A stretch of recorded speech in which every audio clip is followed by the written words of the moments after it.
jobs then? Well, I've got 5 so far. 1 left. 13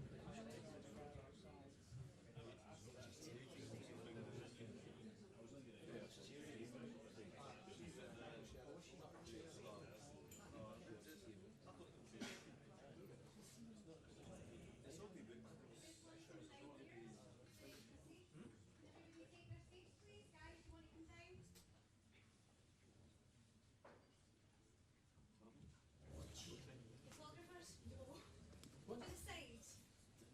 It's just for the handshakes.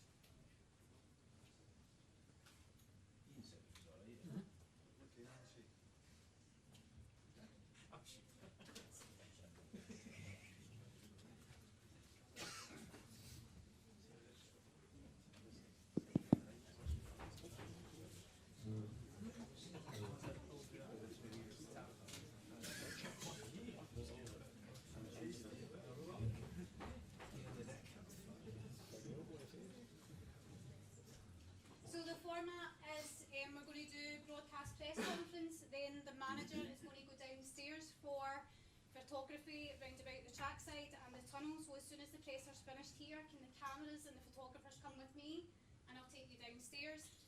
The manager will then come back upstairs and he'll do dailies and Sunday newspapers. Okay, so we'll be here in a couple of minutes. Photographers, you really need to keep to the side as soon as the presser starts. Yes, sir. Have you got mics? Mark, Yeah. Have you got mics? Yeah, thanks.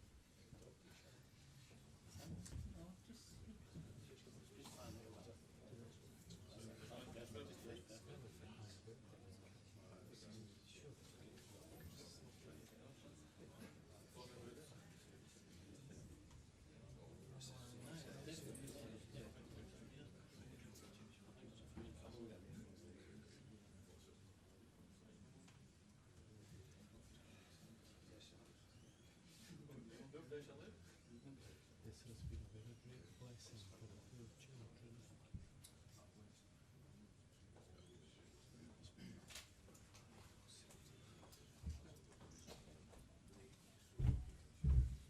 Sharon, is he going to the front of the stadium after we've done all this?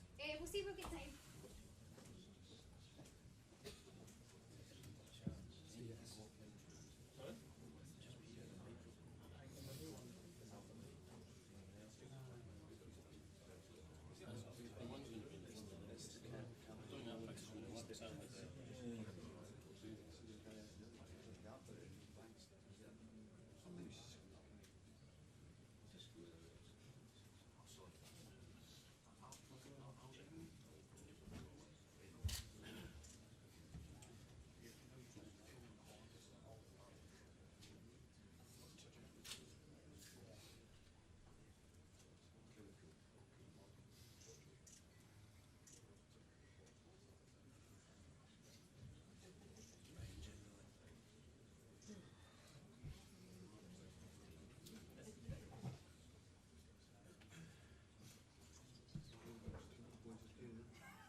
I'll be right beside you.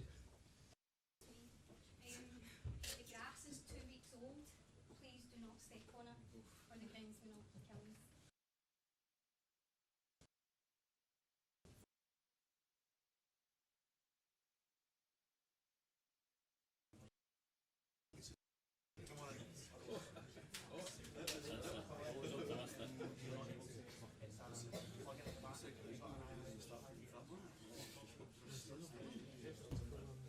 Yeah, yeah. This is 30 minutes.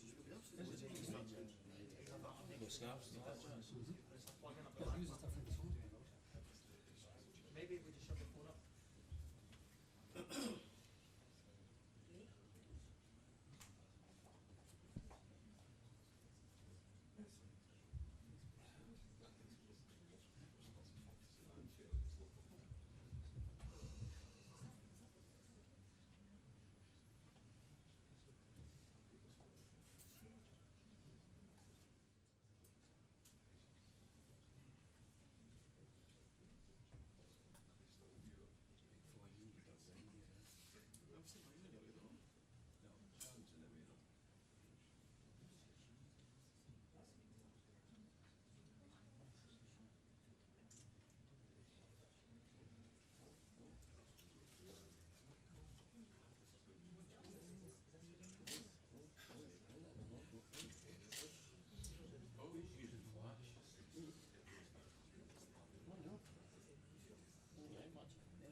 Straight out towards here, please. Brendan, Peter.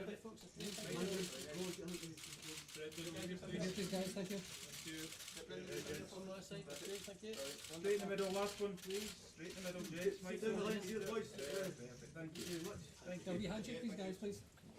Handshake. Okay,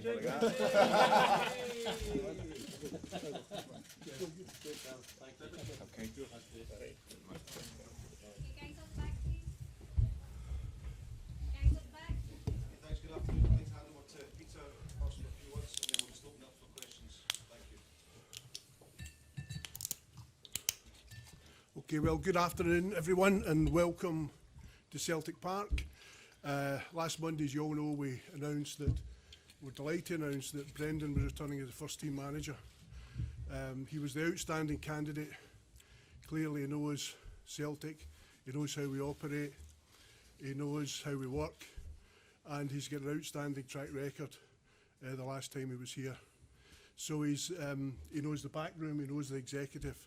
So he is an ideal candidate. He was the outstanding candidate, and we were delighted to have him here today. We're delighted when he said yes and accepted the job. So thank you, guys, and I'll open for questions now. Brendan, welcome back. Thank Nice you to very see much. Thank you. How does it feel to be sat here a second time to be unveiled as the Celtic manager? Well, I'm very privileged and honoured to be asked to come back. My whole plan was to have a year out and reset again. But once I spoke to the guys at the club and looked a little bit more deep into where the club was at, then it was then pretty straightforward. The club's in a fantastic place, and it made me really excited to come back. And also, it wasn't a nostalgic move, but I had an amazing time here when I was here. But I'm here to win going forward, and I really look forward to hopefully achieving that. When you left the club last time, you said you'd maybe taken the club as far as you could have at that moment. What has changed in the intervening period? What do you think you can do more now, and what's made you think you can do perhaps more now? Yeah, listen, I think first and foremost, your bread and butter is always Scotland. So you have to ensure that you have dominance whilst you're here. But what I would like to think that we can do something in Europe, and that means, it's well documented over many years, when the club hasn't qualified or gone through a great record in terms of European football. So even though that is a challenge with the resources that other clubs will have in terms of European football, it's a great challenge for us. Get Champions League football this season and look to have European football after Christmas. And like I say, that is a great challenge for us all. And when I look at from within the club, whenever I'd spoken to Michael and when he came out to present the infrastructure at the club, there was a lot of things in place that we'd spoken about when I was here the first time. There's a brilliant recruitment team in place. I look at Mark and the work that he's done since he's been here and setting up, and it's set up perfectly for a club like Celtic to work in the markets that they need to be working in. And you can see with the players that's been brought in through his recruitment team, and that for me is very important. And I come to a club for one of the very few times in my career where it has an upward feel to it. A lot of the jobs that I've gone into, the clubs have maybe been suffering, or the teams have been suffering, and I've come in to pick it up. Here I come in with a great foundation on the back of the great work that Ange's done here over the last couple of years, and look to continue with that. Have you spoken to Ange at all about the group you're inheriting and what he found here during his time? No, I've exchanged messages with him. I've spoken depth to John Kennedy, who's obviously been a pivotal person here at the club, and who'll be my assistant whilst I'm here. So yeah, I've spoken at length. I've obviously watched Celtic as well. The football philosophy is not too different in terms of how we would work, and how a Celtic manager is perceived to work with his team. You know, as an attacking club, we have to not just win, but you have to win stylistically in a certain way, and Ange's obviously done that, and hopefully my period before we were able to do that. So it's a continuation of that, and looking to continue to build on that.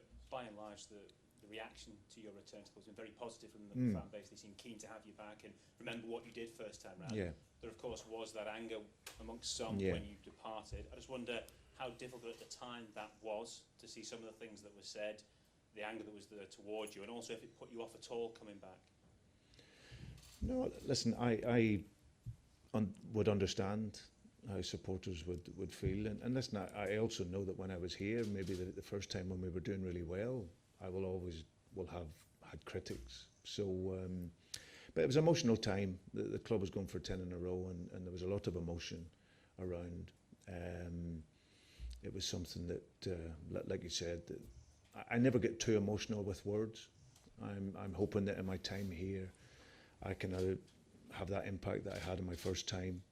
I think the expectations are greater. I think the pressure is greater because of what we did the first time and probably how I left. But that was what I wanted. That's why I'm here.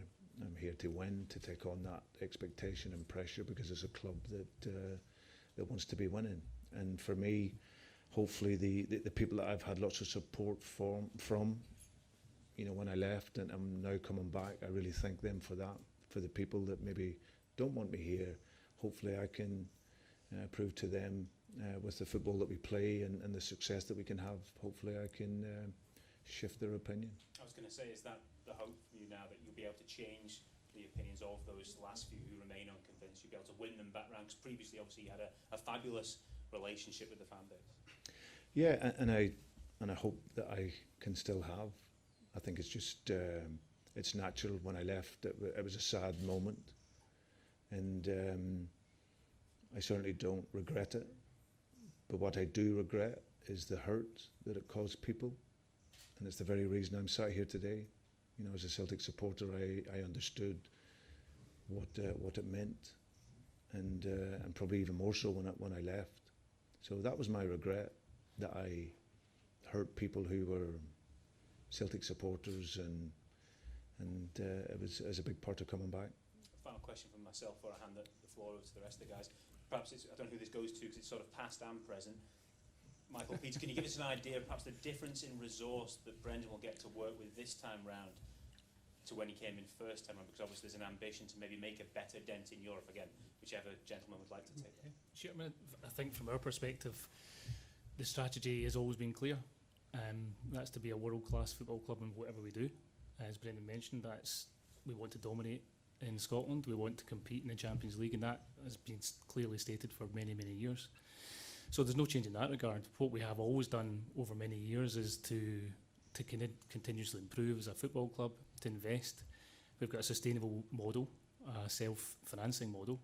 So we invest when we can, for today, tomorrow and the long term. So there's no significant change there. And we all want the same thing, which is to win. Brendan, you spoke there of the emotions of this club holds to you. I just wondered, when you left at that time, what effect, you know, that emotion does that still have? Does it still hold that emotion of the time when you left? Yeah, listen, it was a sad time because of the relationships that I built up here with the players, with the supporters, with the board. So it wasn't an easy decision, of course. But to go away and then be able to come back again, I think it, despite probably what I've read at times and what I hear, you know, life's about relationships, And I wouldn't be sat here today if I didn't have the relationship with the guys around the table and with the other members of the board. It just wouldn't happen. So I'm clearly ambitious, but I'm very ambitious for Celtic to be the best that we can be. I think as I come back to the landscape and understand it much better now in terms of where we function, but my ambition is for Celtic to be the best. And when I left, no matter the criticism that I had, the club was always close to me, and like I said, it's a real privilege and honour to be invited back again. To those who may have an apprehension, what would be your message to those individuals directly? Listen, hopefully in time, I can give you the feeling that I gave you when I was here the first time, and I don't expect anything. If I get the support, which has been amazing for me, and the reaction since I came back, then that's great. For those who doubt, I've had it all my career, so I will continue to work hard and hopefully produce a team that plays and plays that hopefully they can enjoy, and it's just going to be something that will take time, I'm sure. You mentioned you're taking over that privileged positions of the treble winners. How do you assess the squad that you inherit, and what's your plans in terms of strengthening this summer? Listen, I think it's a good time to strengthen whenever you've done ever so well, and like you say, a team coming off the back of a treble. I've been in that position before, and we were able to do another treble. So I understand the feeling now over the course of a summer, what it is you need at this period, and that will be a bit strengthening. But it's also, I'm really excited to work with the players here because it's a young squad, and there's still, a lot of growth within that. So, but I'm really looking forward to getting to see them over the course of pre-season. There's only a few players that were here from when I was here, so it's an exciting squad, and we can add to that. It's now a really good time to do that when you're winning. You've already mentioned Europe previously.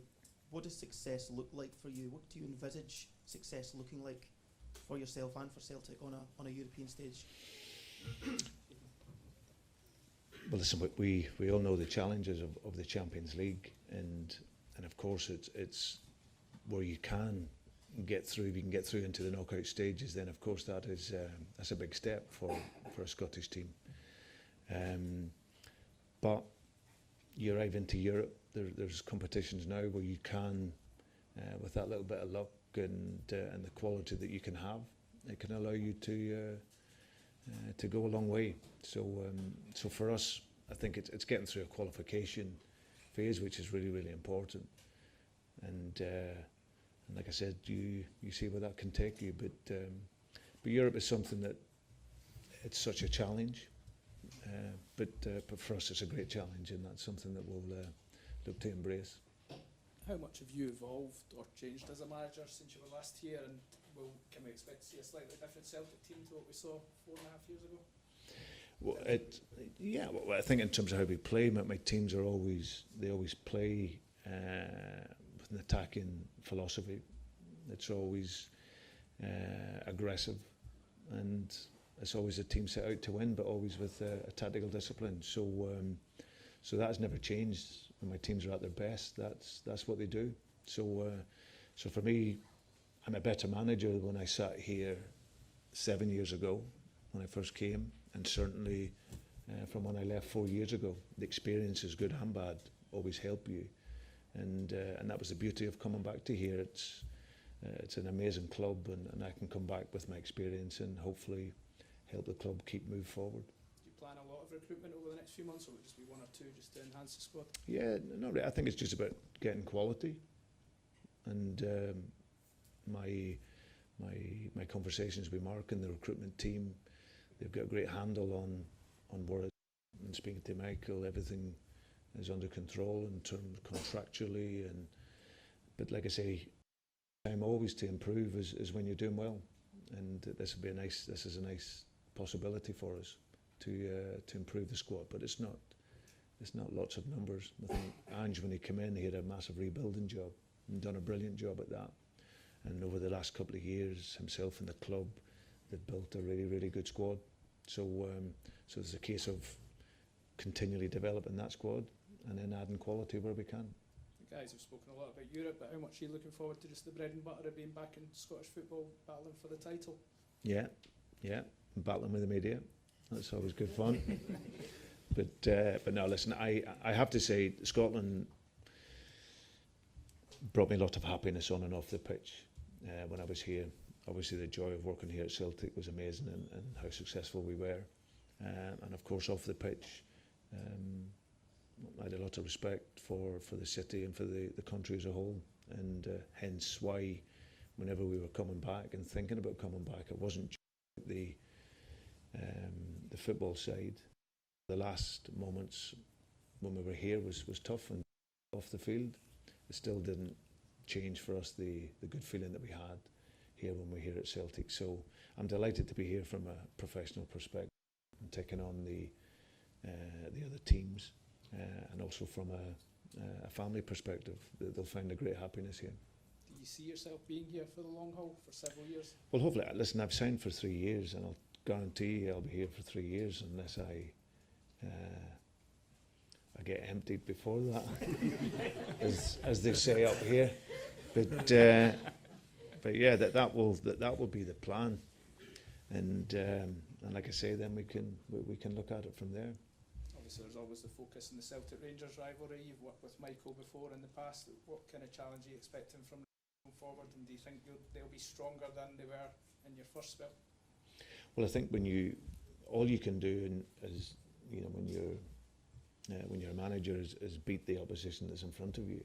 You know, I think when I arrived 7 years ago, Rangers were getting promoted. They'd just beaten Celtic, and there was a big feeling that they could go on and win the league. Now, obviously, over the next numbers of years, we were able to focus on ourselves and play the football that we wanted to play, and that allowed us to win trophies and have success. And it'll be exactly the same here. Michael is a coach that I knew from back in the Chelsea days, and then came to Liverpool when I was manager there. So I've known him over a period of time, and he's an excellent coach. But my focus will purely be on Celtic, improving us as a team, and that would be my thought process every minute of the day. A lot of talk over John Kennedy as your assistant, a wanted man. It seems, just how crucial was it that you keep him by your side, and obviously a man who knows this club better than most? Yeah, it was very important. I had spoken to Michael on that when we had met. I think that over the my career I've worked, you know, I've always come into clubs. Some have come in on my own, some have come in with staff. But I've always felt that coming back to here, that it was really going to be really important for John to be here, because he knows how I work. He knows the rhythm of my days and how I can work. He's steeped in Celtic. He's an incredible worker. He's a great football man. He has the respect of the players. He has respect for all the staff. So for me to be able to have him here was important. So when I spoke to John and looked to convince him to stay, I was really pleased and happy that he wanted to. So now he's a great guy, great football man. We worked really well together last time we were here, and hopefully it can be the same this time. Can I just ask about the recruitment of Brendan? From the point you realised Ange would perhaps depart to bring Brendan in, the sort of time scale, the process, and how quickly you realised that Brendan would be the man you would prefer to have at the helm? Yeah, sure. So Chris Mackay and I went for lunch in Mallorca. That was the starting point. That was perhaps the worst kept secret in Scottish football. Perhaps Chris's sombrero and beach ball gave us away in the airport. That might have been it. But no, I think you always have to be ready for change in football. And when Ange left, you know, we knew we had to replace him with a manager of top quality. And in Brendan, we know we've got that. As Brendan mentioned, we've invested in the squad over the last years. We've got a very young, hungry squad. So we profiled managers that through the process could take us on, and Brendan was a standout candidate. So that was our priority, was to bring Brendan back to Celtic, and we're delighted to do so. And just on the contract, Brendan mentioned it then, it's a 3-year deal. He says he's there for the duration of it unless you decide otherwise. Yeah. Was that a conscious decision to give a longer definitive period of time? 'Cause it's not been the the regular way of doing the contracts here? Sure. I mean, again, when Chris and I met with Brendan, it was clear that there was a mutual excitement about what we're going to go on, what we could go on to do, and this was a mutual statement of our commitment to that. So that was an important part of it, yeah. Brendan, your message to the Celtic fans when you were appointed was, let's get to work. Do you have one now that you're sitting here in the stadium? No, listen, it's just a thank you for the support that I've had. This is a club that allows you to dream. It's an amazing football club with a history so rich, and I'm hoping that us together we can add to that. And it is going to be, it has to be unified. It has to be together, and like we were the first time, let's see if we can create those memories again, and they were special memories, and as I said, from this day forward, we stay together. Thank you very much. Thank you. Okay. Thank you. Okay. Super. Cheers, guys. Thank you.